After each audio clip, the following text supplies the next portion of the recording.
Masuknya Islam di Jawa Barat tidak bisa dilepaskan dari jasa-jasa para perintis seperti Bratalegawa, Syekh Kuro, Pangeran Walang Sungsang, dan Syekh Nurjati. Atas jasa dan dari keturunan merekalah Islam menyebar dari pesisir sampai pedalaman tanah Pasundan. Agama Islam baru masuk ke daerah Jawa Barat antara akhir abad ke-14 dan awal abad ke-15. Beberapa tokoh perintisnya adalah Bratalegawa atau yang sering disebut Haji Purwa, Pangeran Walang Sungsang atau Haji Abdullah Imam, Syekh Kuro atau Syekh Hasanuddin, dan Syekh Nurjati atau Syekh Dato Kafi. Bratalegawa menyebarkan agama Islam secara terbatas di Galuh kemudian di Caruban bersama Pangeran Walang Sungsang. Syekh Kuro mendirikan pesantren di daerah Karawang pada tahun 1416 karena pada waktu itu Karawang menjadi daerah yang pengaruhnya agama Hindunya cukup kuat. Syekh Nurjati mendirikan pesantren di Amparan Jati, Cirebon. Namun penyebaran agama Islam tahap awal itu masih terbatas pada lingkungan tertentu. Bratalegawa atau Haji Purwa merupakan putra kedua Prabu Guru Panggan di Paramartajaya Dewa Brata atau Seng Bumi Sora penguasa kerajaan Galuh. Dia memilih hidup sebagai seorang saudagar besar sehingga banyak berpergian ke daerah atau ke negeri lain seperti Sumatera, Semenanjung Melayu, Campa, Cina, Sri Lanka, India, Persia, dan Arab. Di negara-negara tersebut dia menjalin persahabatan dan persaudaraan sehingga banyak sahabat dan perkenalannya, baik sesama saudagar maupun pejabat setempat. Di Gujarat, India, ia mempunyai sahabat dan rekan dalam berniaga bernama Muhammad. Muhammad mempunyai anak gadis bernama Farhana dan Bratalegawa menjatuhkan pilihannya kepada gadis itu untuk dijadikan istri. Bratalegawa kemudian memeluk agama Islam dan mengawini Farhana. Lalu mereka berdua menunaikan ibadah haji di Makkah, dan Bratalegawa berganti nama menjadi Haji Baharudin Al-Jawi.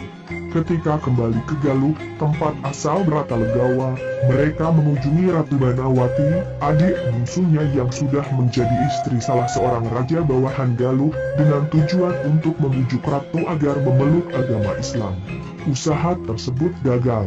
Setelah itu mereka bertolak pindah ke Cirebon tempat kakak laki-laki Bratalegawa berkuasa. Usaha untuk mengajak kakaknya pun gagal. Kegagalan tersebut tidak membuat hubungan darah di antara mereka menjadi putus. Terkadang Bratalegawa ikut membantu saudaranya bila dibutuhkan. Di Galuh, Bratalegawa dan istrinya tercatat sebagai orang Islam dan haji pertama oleh karena itu ia kemudian dikenal dengan gelar Haji Purwa. Purwa berarti pertama. Bila kisah Haji Purwa ini dijadikan tolak ukur untuk menentukan masuknya Islam di Jawa Barat, ini berarti bahwa masuknya Islam pertama kali ke Jawa Barat berasal dari Makkah dan dibawa oleh pedagang.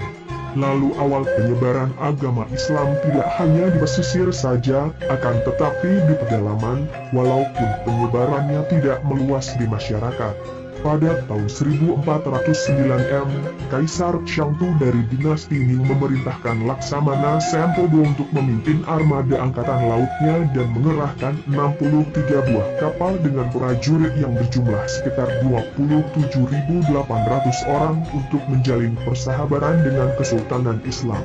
Dalam rombongan armada laut Tiongkok itu, diikut sertakan Syekh Hasanuddin atau Syekh Kuro dari Campa untuk mengajar agama Islam di Kesultanan Malaka. 4. Setelah menunaikan tugas di Malaka, selanjutnya Syekh Kuro mengunjungi beberapa daerah antara lain Kemartasina, Pesambangan dan Japura melalui pelabuhan Muara Jati.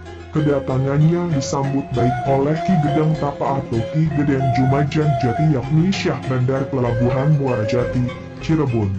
Ki Gedang Tapa merupakan putra bungsu Prabu Wesi Kencana atau Seng Prabu Dewaniskala. Perjalanan penyebaran agama Islam oleh Syekh Kuro pada waktu itu tidak berjalan mulus.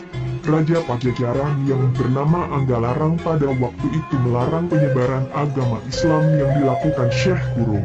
Perintah itu pun dipatuhi oleh Syekh Kuro.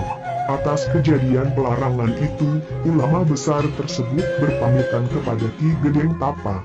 Dengan rasa prihatin dan keinginan untuk menambah pengetahuan akan ajaran Islam, Ki Gedeng Tapa menitipkan anaknya yaitu Nyai Subang Larang ikut bersama Syekh Kuro untuk mempelajari agama Islam.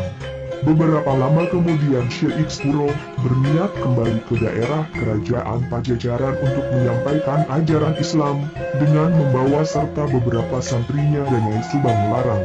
Sesampainya di pelabuhan Karawang, Syekh Kuro banyak melakukan aktivitas dakwah yang santun sehingga banyak diterima oleh masyarakat di sekitar.